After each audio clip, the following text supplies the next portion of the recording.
Morning साथीहरू, good morning good morning. भारी वर्षा छ है, भारी वर्षा ल मेरो गाउँतिर चाहिँ। अब काठमाडौँ जानुपर्ने आमाले यहाँ कोसेली बनाइदिएकै छ मलाई।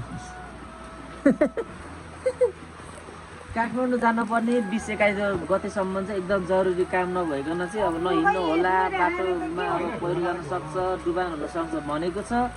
काम अब जरुरी छ। ओहो मकै त अब जानु त परिहाल्यो जसरी नि।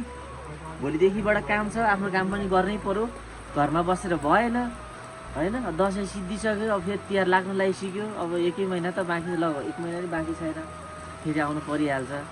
अब यति भित्रमा त काम त गर्नु पर्यो होइन। त्यसैले अब जाने भनेको पानी परेर चाहिँ अब हाम्रो लेकतिर चाहिँ यस्तो छ है, डेन्जरै छ है पानी परेर।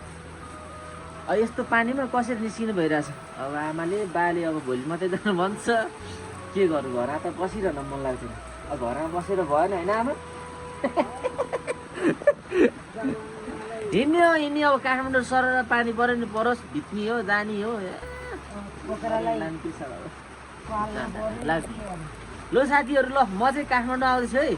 काठमाडौँ भोलिदेखिबाट आफ्नो ड्युटी सुरु हुन्छ, काठमाडौँदेखि झापासम्म।